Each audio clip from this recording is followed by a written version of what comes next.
Craving your next action-packed adventure? Audible delivers thrills of every kind on your command, like Project Hail Mary by Andy Weir, where a lone astronaut must save humanity from extinction, narrated with stunning intensity by Ray Porter. From electrifying suspense and daring quest to spine-tingling horror and romance in far-off realms, unleash your adventurous side with gripping titles that'll keep you guessing. Discover exclusive Audible originals, hotly anticipated new releases, and must-listen bestsellers that hook you from the first minute. Because Audible knows there's no greater thrill than the one that speaks to you.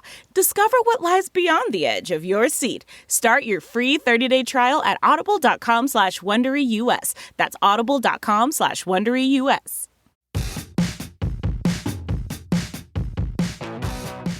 Hey folks, it's Matt Zachary, and welcome to VAX On, a brand new weekly segment of my podcast Adaptations right here on the Offscript Media Network. Hey, I'm Allura Nanos. I'm a lawyer, a journalist, a mom of a teenage narcoleptic, and a professional big mouth. Lou and I go back 30 years as best friends, and we're here to have fun and bring you a layperson's guide to what the hell just happened this week in healthcare as America gets its vax on and shows COVID the door. Matt gets me. He knows I'm tired, annoyed, and sometimes pushed to the brink by the intense chaos of our lives right now. We're here together to learn, complain, and include you in the conversation. So join us on Twitter at VaxOnPod and share your stories and grievances using the hashtag VaxOn. Conspiracy theorists and haters shall be neutralized on sight. All right, Matt, let's get at it. So, I assume like everything we just talked about for the last minute and 47 seconds is just going to be how we start the show. But we technically have a first segment, which is how the hell are you? I hate everything. So nothing's new. This is like the Snowpocalypse version of my life and how much I hate everything because of the fucking snow. So it snowed for one day, like, as you know, right? And for the listeners, Elora's in South Jersey. I'm in South Jersey near Philly. It snowed for a day.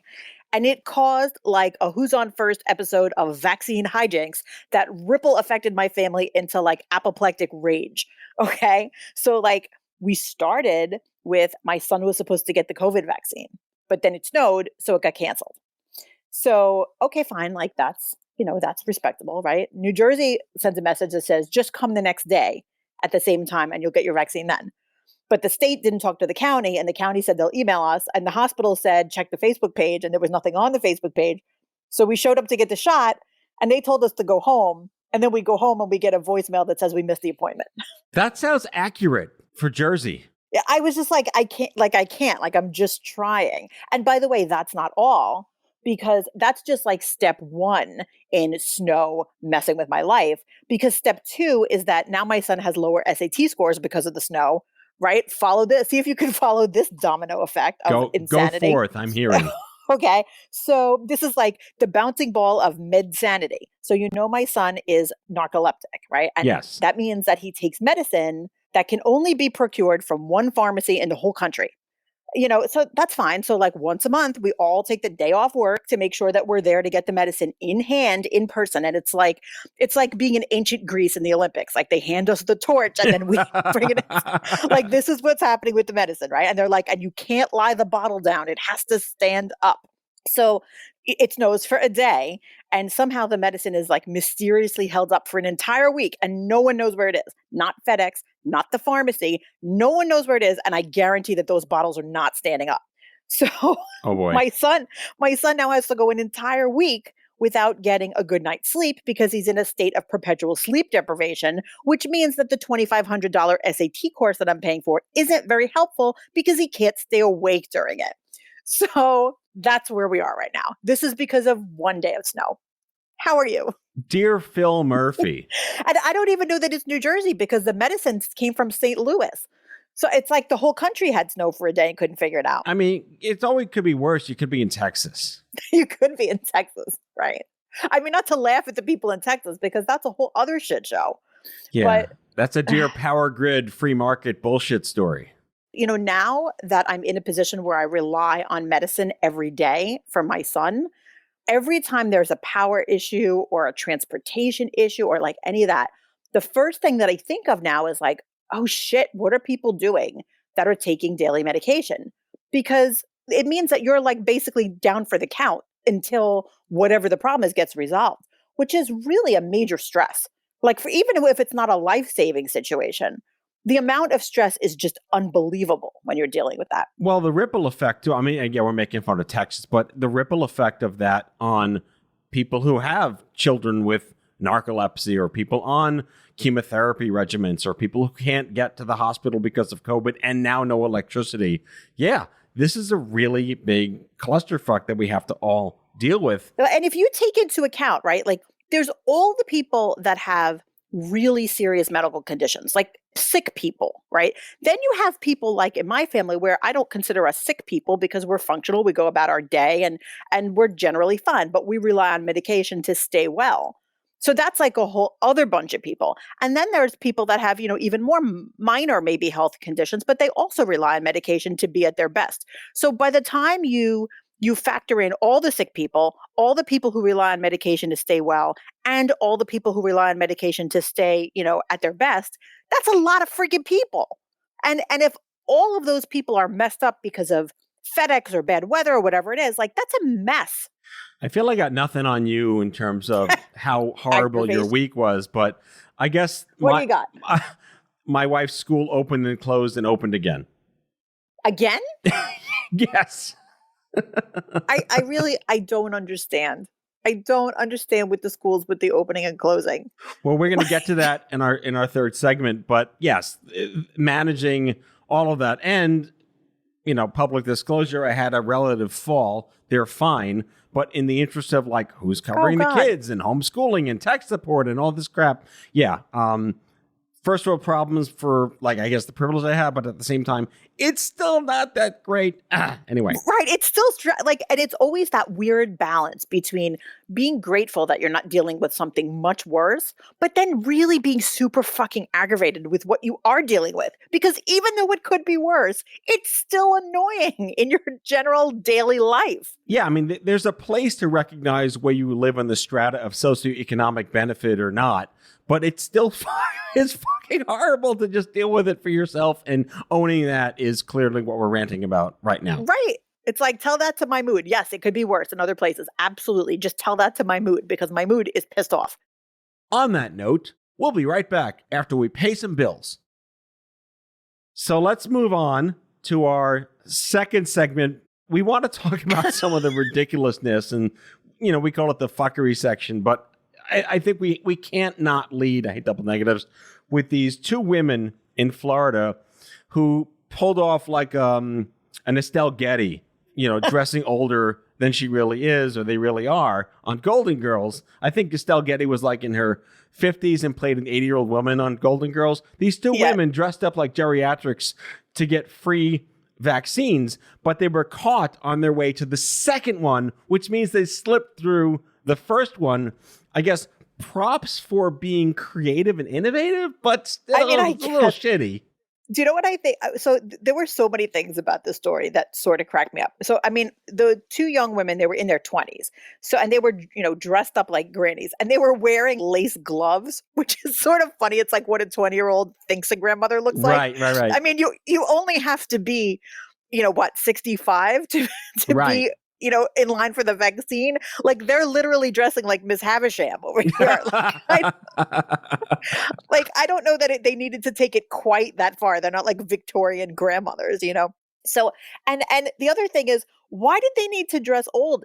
If they were going to sneak in, why couldn't they have just pretended that they had some underlying health condition that maybe wasn't visible on the surface? Well, I'll channel your lawyer, like it's the people that show up in court with the neck brace that have nothing wrong with them. Yeah, true.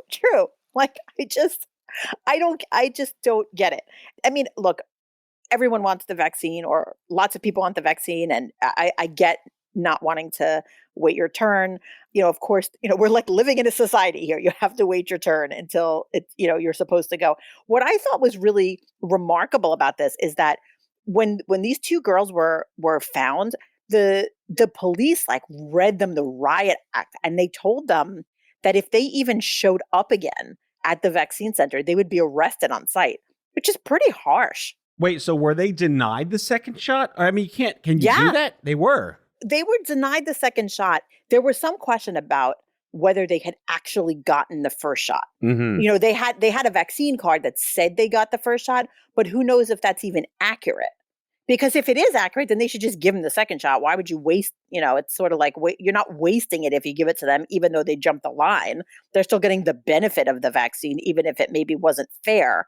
I don't know why you would go ahead and waste the vaccine. No, it's like, and there's a public benefit to it, even though it's a horrible way to say there's a public benefit to it. Right. There is a public benefit because the more people that are vaccinated, the better it is for everyone. So even though we want people to wait their turn, the bottom line is it's not as much taking it away from someone else because it helps the better, the greater good anyway. But of course, I imagine they probably wanted to make an example out of these women to discourage someone else from doing the same thing. And let me tell you, there was surveillance footage of the whole conversation, and these girls were scared. You could tell they were so scared, and they were apologizing to the police. They promised they would never come back. So, hopefully maybe they learned their lesson to not break the law in the future. I mean, it's just like dear black market CDC ID card industry waiting to happen. Yes, that's true.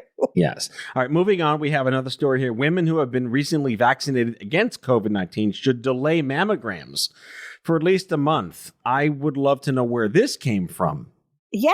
So, I read about this, and this is like, the precursor to Sophie's Choice COVID edition, right? Because what do you do? Do you get the mammogram and then delay your COVID vaccine, or do you get the COVID vaccine and delay the mammogram? Like, I guess it depends on what your personal health history is. But medical experts, a number of experts actually have come out.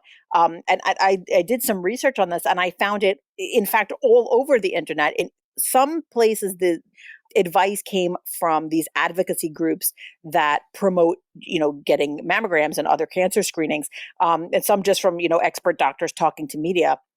What it's saying is you get the vaccine, and many women get swollen lymph nodes from the vaccine, which is also a sign of breast cancer. So it doesn't mean you're going to get hurt if you get a mammogram afterwards, but your mammogram may be inconclusive or may show something that's, may be a false positive, which is not really what any of us want. That's not really the point of a mammogram. You want to make sure it's as accurate as possible. Right. And I was in exactly the situation because I canceled my mammogram last spring because of COVID, and then rescheduled it, and then realized I was going to get the COVID shot. And then I was like, I need to make sure that everything is in the right order. I mean, I wonder if the diagnostics companies that are in the mammogram space are asking people who have scheduled appointments if they've gotten the vaccine and asking them to reschedule. I wonder if they are. I bet you they're not, because I'll tell you what, like, no one has asked me if I've gotten the COVID vaccine for anything else that I've done. No one was like, oh, by the way, did you happen to get the COVID vaccine? So I wonder if they're doing that. It doesn't really seem like, when it comes to the COVID vaccine, that the left hand knows what the right hand's doing. Like, you have to walk in and be like, I got the COVID vaccine, and then cross-examine them to get the answer that you want. And that's This Week in Fuckery. Get your mammograms, people. Don't ask me when. Just get it sometime. The alternative is, trying to get a mammogram while social distancing from the person who's 3 inches away from you, sticking your boob into that squishy thing. So it's like, really?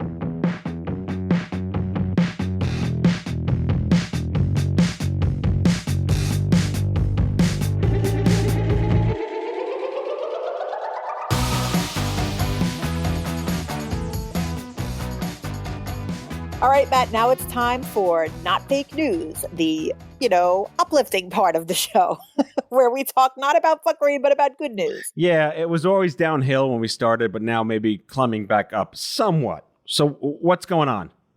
Yeah, so President Biden wants schools to open, like so many of the rest of us, and he said that he wants most K-8 schools open 5 days a week within his first 100 days in office. So I think this is good news, I think. Well, I was listening to Leanna Wen, props to Leanna Wen, today on Twitter. She did an interview where she talked about how I guess in the interest of like states' rights and eugenics, some of the major metropolitan areas will have herd immunity of their own. It's not all of a sudden when the whole country has herd immunity. There are so many more people trying to get vaccinated in major blue markets that New York City might see herd immunity in a microcosmic way more quickly, which would maybe get the unions to back off a little bit and actually work with the state government to open the schools per what Biden wants to get done. So, I mean, so that's a good thing. What you just said really goes to the heart of what the issue is here. And I sort of wish that the discussion about opening schools always had that other half. Like, in other words, yes, we all want them to be open, but I want to know why. So if you're going to tell me, yeah, it's because certain places have established herd immunity, awesome. That's great. That's what I want to know. But that's very different than saying, this community should open. Why? Well, we've just been closed a long time and it's difficult. I want to know from medically or statistically, why is now the right time? And I think that because things are so different in different places, it makes the conversation really rough to have because it's local. And when you see the president say, well, we want it to be everywhere. Well, I mean, I hope it happens everywhere, but I don't know if it's going to happen everywhere. I hope it's based on science and not political pressure. Well, I think the allegory is also like the minimum wage conversation, because $50 an hour in, some rural area could be a lot more money compared to cost of living in $15 an hour in Manhattan, right? So right. It can't be, as much as it is like a federal dogmatic wish that could affect all Americans, it can't happen writ large. It has to happen in almost like microeconomic success stories. Yeah, it has to happen in like little individual bubbles. But, I think, though, that there's probably value in the president making that statement just so that everyone hears this is what we want to do. Mm-hmm. Whether or not it can happen, it's not up to Joe Biden whether it can happen or not. He doesn't hold all the cards of like, what the COVID numbers are. Right. But it definitely is comforting and helps to know, like, look, the guy who the buck stops with him really, really wants this to be the case, because that he'll take some kind of political credit if it happens. So great. If there's anything the federal government can do to help us out, I'm glad to know that he's motivated to help us out. Hopefully the decisions are made with, good science in mind. So, pseudo-hypothetical public health survey of all parents who have kids in grade school. If we would have asked them, bipartisan, how much would you like your kids to be able to go back to school full time safely and get your life back? How many would say no thanks? Let me say this. I think only some would say no thanks. And I think the ones that would say no thanks are parents. And I think it's a small subset, but I think it's the parents who have found that because of something particular to their family or their child is doing better at home working remotely than they would have been in school, whether it's because a child has medical conditions or learning needs or social needs or something like that. I think you will find a small subset that's like, no, we want to stick this out, keep doing it remotely. But I think for the overwhelming majority, if it were safe, we all would want to be back. In fact, I filled out a totally non-hypothetical actual survey about 2 hours ago where my school district said, if we can keep everyone socially distanced, do you want to come back 4 days a week? And I was like, yeah, but the next question was, but what if we can't keep them socially distanced? Well, again, it also speaks to the science and the data around, transmission rates in kids and immunizations in teachers, and where do we fall in prioritizing educators to be immunized within 100 days in market. I mean, New York has 1 point something million kids. It's like its own country of education. Right. This goes back to the lockdown and how we start opening and closing schools based on zip codes. It cannot be a one-size-fits-all versus, like we said, like a smaller school district in South Jersey. I mean, I'll say this, though. I think that prioritizing teachers and school staff should be a universal thing, because it should be step one for everybody to send their kids back. We should know that the teachers are in the best possible health situation. So I don't really understand why that's not universal, because let me tell you, if I found out that my child went back to school and the teacher tested positive for COVID, I would be pissed. Not at the teacher, but I would be pissed at the environment that didn't set that teacher up for success. It also opens up another floodgate to teachers that do not want to be vaccinated and against the multiculturalistic nature of New York City. Oh, yeah, right. And right, if you have a lot of people that don't want to be vaccinated, then that causes a whole other issue. I don't know. It's like the lawyer in me wants to make sure that people's individual rights are protected, and then the mom is like, I don't care, just get vaccinated to protect my kid. I don't care about your individuality. So it's like a constant tension on those two things. Right. And that's an entire other rabbit hole. I think I've said that word like 9 times so far in this episode. You got rabbits on the brain. Well, it's spring. Rabbits, Easter. True. That is true. Have a chocolate bunny. Well done to bring the Gregorian calendar into this. But, we talk about vaccine hesitancy. We'll probably cover that next week because that's becoming a major narrative in communities of color. There's natural hesitancies to do this that are ingrained in 200 years of institutional racism and disenfranchisement. So, again, other rabbit hole to deal with that, but it makes sense. In New York City, there's a huge diversity in the teaching population based on background and origin and culture. There can't be, like, if everyone is white in South Jersey, it doesn't work that way. Right. It is right. I think you're exactly right that we really have to take into account a number of things. I think, where people get their information from, because, I get so much of my information just from my mom friends and my peers. And, I'm lucky because I live in a community where the average person in my community is educated, professional, 2-income household. Most of these people are getting information from primary sources, and they're not, getting it from conspiracy theory, weird news websites and shit like that. So when I get information from another PTA mom, I can, I'm not going to blindly trust it, but it tends to usually be accurate. Yeah. And if you don't have that, I think you're at such a disadvantage. 100%. I mean, again, I'm also coming at this from the lens of I live in New York. I work in New York. I'm born and raised in New York. And I'm glad that the initiative really isn't high school specific, because then you get into all the nuances of subway travel and transportation and packing up the MTA trains with more people that may not wear masks and increased transmission rates. I mean, for what it's worth, and I'm making this up, but I think this is fact-ish or factoid-ish. Fact-ish. Transmission rates in Manhattan have been consistently very, very low because everyone gives a shit about everyone else here by and large. So if we open up the high schools, it lends itself towards more people using public transportation, but it's been shown in New York that the subways have not really been sources of transmission, even though they're at 20, 30, 40% ridership. So I'm glad, to come full circle to where I started, that this is largely a Biden initiative driven specifically for K through 8. Right. It's interesting you say that about mass transit, because once the pandemic was about midway, from so maybe summertime, like late summer, that's when I started to really go places for the first time since the shutdown. And Manhattan was one of the first places that I went. And I didn't expect that I was going to take the subway, but I ended up on the subway and I was so afraid. I was really, really freaked out. It was one of the first places I went. And I was so pleasantly surprised because to this day, I can't really remember being anywhere where I felt so safe because of the way people were acting. People were so conscious of not getting in each other's faces. They were so conscious of giving people space when they were getting on and off. Everyone was wearing a mask. I really got the sense New Yorkers were just taking it so, so seriously in a way that, didn't quite match up with what I saw elsewhere. People are really good where I live too, but it wasn't quite the same. It was almost like New York had like hospital staff. They were like professionals at dealing with it. Maybe because New York got hit so hard in the beginning, but it was, interesting to see. I think I agree with you that, in places where people, care about each other, it helps.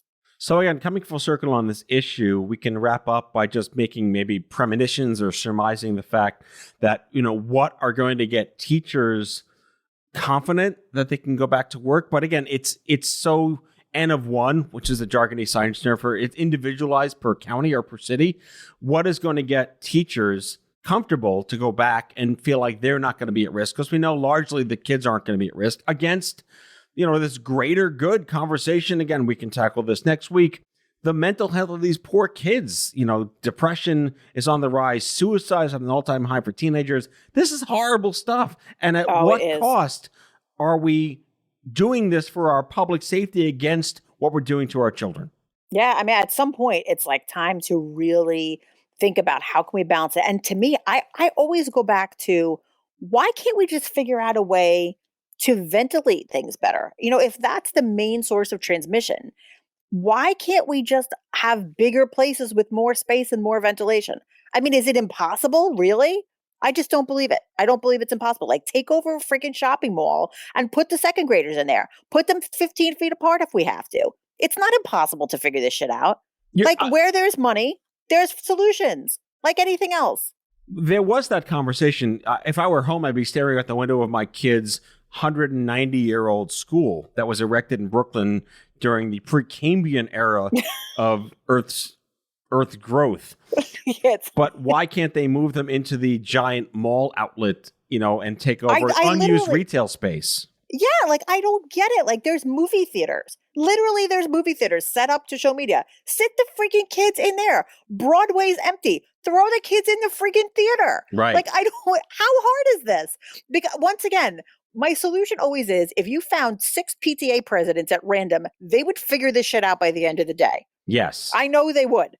So it's like, I don't know who's in charge. There's a part of me, and I'm not someone who generally believes that, men and dads don't know anything about child rearing. I don't believe that one bit. I know wonderful men, wonderful fathers, but there is a part of me that really wonders if, like, the government types in charge are all men who have never had primary child rearing responsibilities and have absolutely no idea, like, how to manage this type of thing.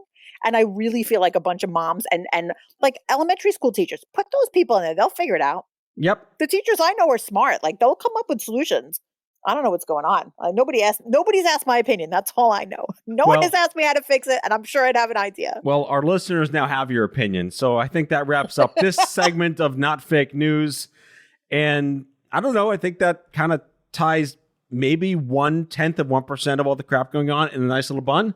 What do you got going on this week, Matt? Anything fun coming up? I think the big news in anticipation of next week's show is that I will have received my second vaccination shot. We're taping this on a Tuesday. I'll be getting my shot on Friday. And I did have a fairly virulent reaction to the first shot, so I'm not anticipating having a fabulous weekend. So I'm preparing the blanket, the bed, and the ice pack and the heating pad.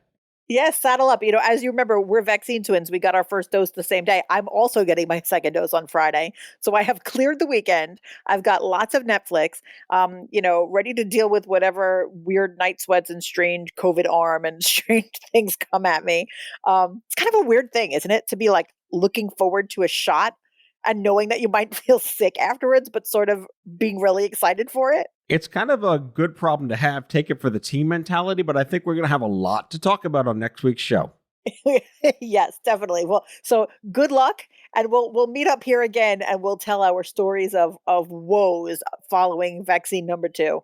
All right, listeners, thanks for joining us for another exciting episode of VAX On, your weekly digest of fuckery and all that jazz.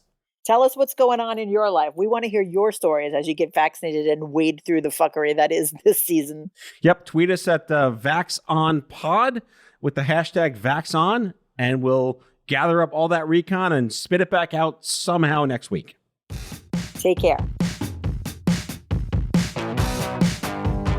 That's all for today, folks. If you like today's show, the conversation continues on Twitter at VaxOnPod. That's VAXON Pod.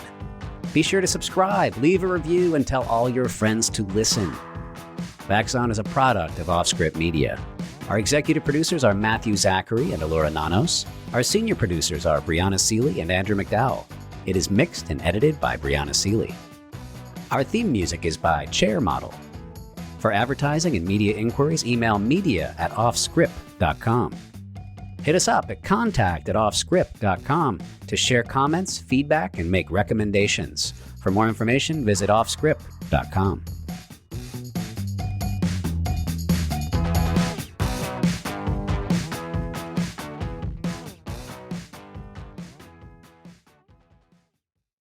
Are you feeling stuck in your career or lacking employment at the moment? Experiencing symptoms of job dissatisfaction? You might be suffering from a common condition known as career stagnation. But don't worry, there's a solution. Monster.com. Monster.com offers a comprehensive suite of career-boosting tools designed just for you. Our free resume review and AI interview prep tool will help you stand out from the crowd. Need more guidance? Dive into our career advice articles for expert tips and insights. And don't forget to check out our salary tools to ensure you're getting paid what you're worth. Side effects may include a new job, increased confidence, and a brighter future. Consult Monster.com today and take the first step towards your new career. Ready for your next job opportunity? Visit Monster.com now.